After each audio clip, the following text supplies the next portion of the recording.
요코하마 마리노스와 우라와 경기입니다. 요코하마 마리노스가 이번 시즌 공격력이 매우 좋죠. 지난 시즌은 부진을 씻어낸 듯 보입니다. 개막전에서는 가와사키에게 2대0으로 패했지만 이후에 치러진 산프이로전에서 3대3 무승부를 기록했고 직전 후쿠오카전에서 3대1로 승리를 거뒀습니다. 두 경기 모두 3득점을 거뒀죠.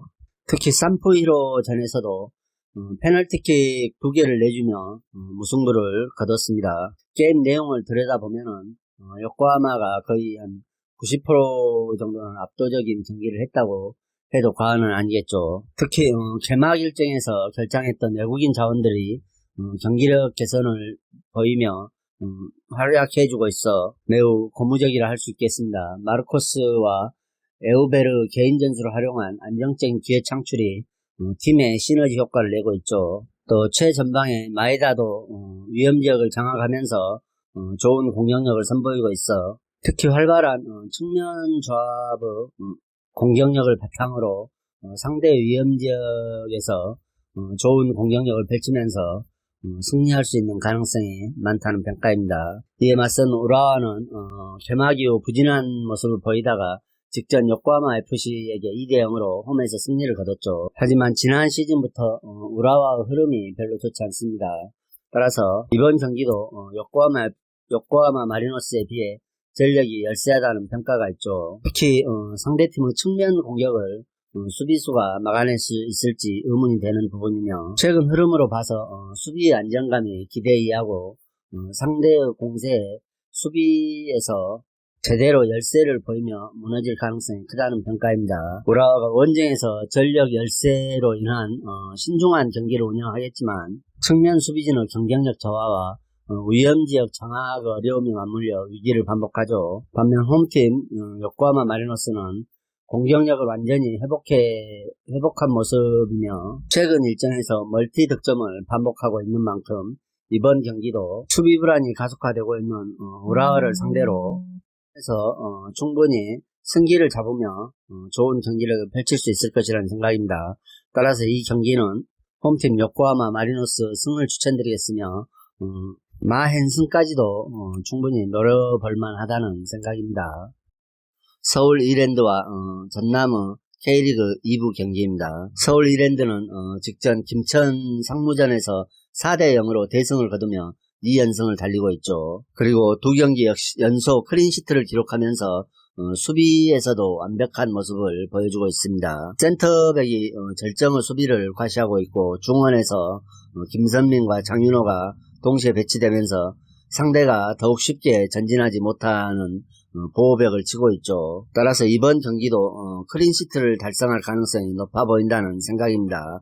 그리고 공격력 또한 수준급으로 평가받고 있습니다. 최근 두 경기에서 7골을 터뜨렸으며 최전방에서 용병들의 움직임이 좋아 멀티골을 터뜨리며 활약해주는 베네가스의 움직임이 돋보이고 있죠. 따라서 이번 경기도 베네가스가 어느 정도 골을 생산해 줄 수 있을 것이라는 생각입니다. 이에 맞서는 전남도 직전 경기에서 경남을 상대로 1대0 승리를 거뒀습니다. 그리고 이전 경기에서는 아산과 0대0 무승부를 기록했죠. 또 지난 시즌 가장 최근의 맞대결에서는 전남과 서울 이랜드가 1대1로 이긴 바 있습니다. 하지만 당시와 다르게 이랜드 스타트가 매우 좋죠. 전남 역시 두 경기 연속 클린시트를 기록하며 완벽한 수비력을 선보이고 있습니다. 특히 수비형 미드필더들의 엄청난 활동량이 돋보이고 있죠. 따라서 이번 경기도 안정적인 수비력을 선보일 수 있을 것이라는 생각입니다.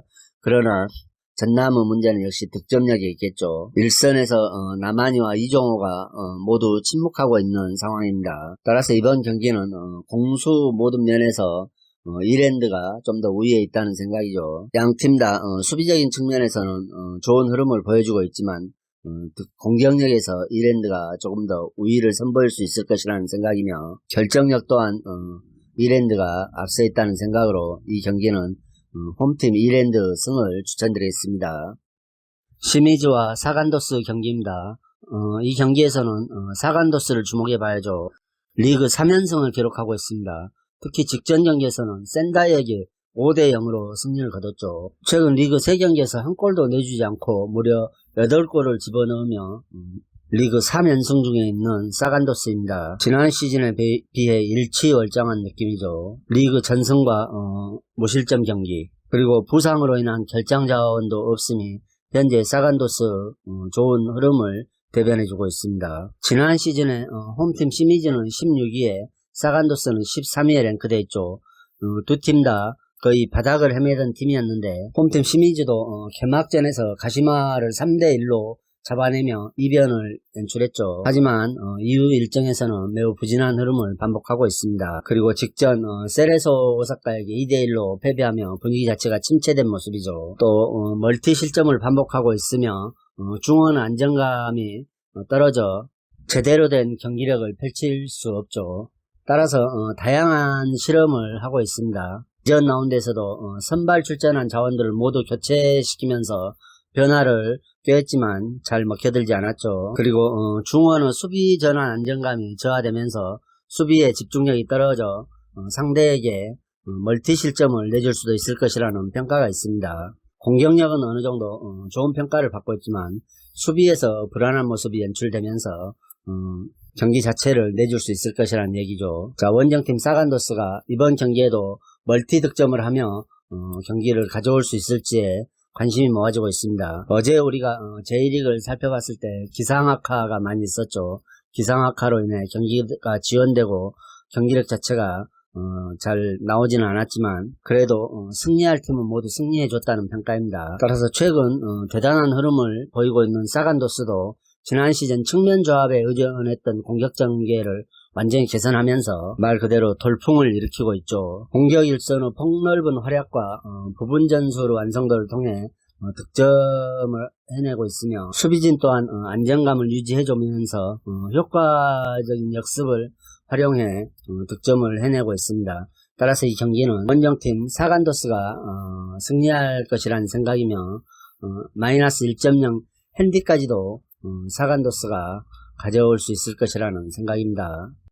오이타와 FC 도쿄 경기죠. 오이타는 주중 경기가 취소되면서 체력적으로 충분히 세이브를 했습니다. 그리고 직전 요코하마 FC를 상대로 2대1로 승리를 하면서 개막 이후에 아쉬웠던 점을 반등에 성공했죠. 특히 공격형 미드필더인 노무라의 부상 이탈은 객관적인 전력 열세를 보이는 상황에서 치명적이라고도 할 수 있겠습니다. 따라서 홈 이점을 안고 있지만 수비적인 운영을 할 수밖에 없는 상황이겠죠. 그러나 수비진에서 실점을 반복하고 있는 모습은 매우 우려가 되는 부분입니다. 원정팀 FC 도쿄는 기대했던 만큼 좋은 모습을 보여주고 있지는 못합니다. 개막전에서 우라와 원정에서 무승부를 기록하고 이전 세레소 오사카전에서 3대2로 승리했지만 직전 빗셀 고베전에서 3대2로 패했죠. 충분히 승산이 있는 게임이라는 평가가 많았지만 패하고 말았습니다. 이번 경기도 전력으로 봐서는 우위가 확실한 상태라는 평가가 있지만 지난 시즌에 원정에서 부진했으면 이번 경기에서도 어느 정도 불안한 모습을 드러낼 수 있을 것이라는 평가가 있습니다. 하지만 공격적인 측면에서 올리베이라와 나가이가 직전 경기에서 모두 골을 넣어줌으로써 약간의 기대는 하고 있습니다. 많이 들어본 이름이죠. 레안드로와 타가와 측면 조합이 개인 전술을 활용해 기회 창출을 하겠지만 역시 멀티 득점을 하고 있는 멀티 실점을 하고 있는 수비진의 모습도 고려하지 않을 수 없겠죠. 따라서 이 경기는 FC 도쿄가 전력상으로 분명 우위에 있다는 평가를 받고는 있지만 FC 도쿄 수비 배후 공간 노출이 잦은 위기를 반복하는 모습을 보여줬기 때문에 오이타 또한 역습 활용으로 어느 정도 득점포를 가동할 수 있을 것이라는 평가가 있습니다. 따라서 이 경기는 2.5점 기준점 오버가 가장 좋아 보인다는 생각입니다.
고양 오리온과 인천 전자랜드 경기입니다.